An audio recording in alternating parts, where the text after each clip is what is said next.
Hello students.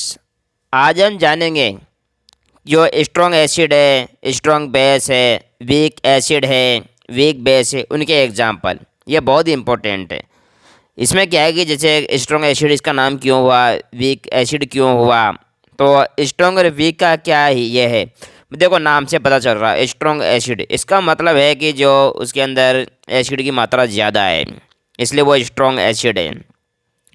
लेकिन हम इसको स्ट्रॉन्ग एसिड क्यों बोल रहे हैं? इसको स्ट्रॉन्ग एसिड इसलिए बोल रहे हैं क्योंकि जब स्ट्रॉन्ग एसिड जो है उसको जब हम वाटर में डालेंगे ना तो वो अच्छे से डिजोल्व हो जाएगा। मतलब अपने जो जैसे एक एग्जांपल लेते हैं HCl।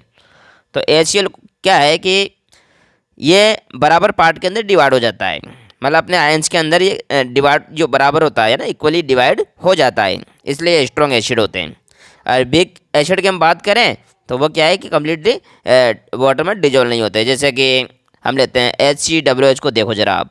तो यहाँ पर जो ये जो डिवाइड होगा ना तो कैसे होगा, H plus sorry HCOO minus, और क्या हो जाएगा ये, तो और H प्लस हो जाएगा। मतलब इसको माइनस आ जाएगा और H पे क्या आ जाएगा, प्लस आ जाएगा। मतलब ये बराबर पार्ट के अंदर टूट नहीं रहा, इसलिए इसको क्या बोलेंगे, वीक एसिड बोलेंगे। ऐसे स्ट्रॉन्ग बेस है और वीक बेस है। तो ये तो हो गए इनके मतलब वर्ड्स को समझना। अब हम जान लेते हैं एग्जाम्पल। देखो एग्जाम्पल काफ़ी दे रखे हैं, इसमें हमें इतने एग्जाम्पल की ज़रूरत नहीं है। आपको कॉन्सेप्ट क्लियर करने के लिए जो भी वर्ड है ना उसकी आपको डेफिनेशन आना ज़रूरी है, क्योंकि डेफिनेशन बहुत ज़्यादा इंपॉर्टेंट है। जो अपना हमारा जो पेपर होता है ना उसमें मोस्टली डेफिनेशन ही पूछा जाता है।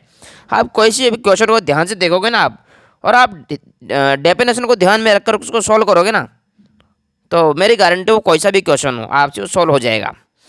लेकिन आपको एग्जाम्पल आना बहुत ज़रूरी है। कम से कम 2 एग्जाम्पल तो आपको आने ही चाहिए। भाई किसी का एक एग्जाम्पल है तो चलो एक एग्जाम्पल ही दें, लेकिन जहाँ हमें बहुत सारे एग्जाम्पल की संभावनाएं हैं तो वहाँ हमें 2 एग्जाम्पल तो कम से कम याद होने ही चाहिए। तो मैं स्ट्रॉन्ग एसिड में आपको बताता हूँ कौन से एग्जाम्पल आपको याद होने चाहिए। देखो HCl है, तो एक तो HCl तो आप याद रखो, ठीक है, HCl। और एक याद कर लो H2SO4, ये बहुत ही इंपॉर्टेंट है दोनों, HCl और H2SO4। तो स्ट्रॉन्ग एसिड के एग्जांपल क्या हो गए, HCl एंड H2SO4। इसमें ऐसे बहुत सारे लिखे हैं, आप ज़्यादा भी याद कर सकते हो, है ना, लेकिन आपको ज़रूरत नहीं पड़ेगी। आप HCl और H2SO4 कर लिए तो स्ट्रॉन्ग एसिड का काम हो गया। अब हम चलते हैं वीक एसिड के अंदर। वीक एसिड के अंदर आप कौन कौन से एग्जांपल याद रखेंगे? तो देखो एक तो ऊपर ऊपर दे रखा है HCOOH, क्या दे रखा है, HCOOH, इसको याद कर लीजिए आप एक तो। उसके बाद लिखा है HCOOH हो गया।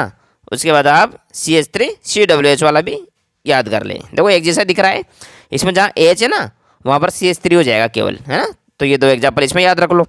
उसके बाद हम चलते हैं बेस के अंदर। तो सबसे पहले हम स्ट्रॉन्ग बेस को लेते हैं। स्ट्रॉन्ग बेस के अंदर कौन सा एग्जाम्पल सूटेबल रहेगा हमारे लिए, तो वो रहेगा NaOH, है ना, NaOH। और ले लेते हैं अपन कैल्शियम हाइड्रोक्साइड ले लेते हैं, या फिर आप KOH को ले लो। ये भी KOH क्या है, ईजी है। देखो NaOH और KOH, तो वहाँ पर Na है और यहाँ पर K हो गया। मतलब OH तो दोनों में लग रहा है, दोनों में हाइड्रोक्साइड लग रहा है ना। तो 2 एग्जाम्पल हम याद कर लेते हैं। वीक बेस के अंदर आते हैं। देखो वीक बेस में आपको कौन सा एग्जाम्पल याद रखना, सबसे पहले ऊपर ऊपर दे रखा है NH3, एक तो आप ये याद रखो, है ना। और क्या कर लो, यहाँ पर नीचे नीचे वाला दे दो। देखो यहाँ पर लिख रहा है CH3NH2 लिखा हुआ है ना, CH3NH2 लिखा हुआ है ना। तो हमें क्या करना है, तो कुछ नहीं करना। जहाँ पर देखो वहाँ पर लिख रहा है NH3 लिखा ना, तो वहाँ पर NH2 करना है आपको, है ना। तो एक हाइड्रोजन निकल गया ना, उसकी जगह क्या आ जाएगा, CH3 आ जाएगा, है ना। तो ये एग्जाम्पल आपको याद रह जाएगा। तो आपको 2 एग्जाम्पल याद रखने हैं। ऐसे एग्जाम्पल तो हमारे पास बहुत सारे हैं, लेकिन हमें ज़्यादा एग्जाम्पल से कोई मतलब नहीं है, हमें 2 एग्जाम्पल पता होने चाहिए, है ना। तो ये हमने क्या समझा, strong acid, strong base, weak acid और वीक बेस का मतलब समझा, और क्या समझा हमने, इनके एग्जाम्पल को समझा हमने। अब इतना आपने समझ लिया ना, तो ये टॉपिक आपका क्लियर हो गया। इसके पहले की वीडियो में मैंने आपको बताया था एसिड और बेस के अंदर डिफरेंस बताया था, है ना। तो एसिड और बेस का काम कंप्लीट हो गया है ना, इसको आप क्लियर कर लेना, है ना।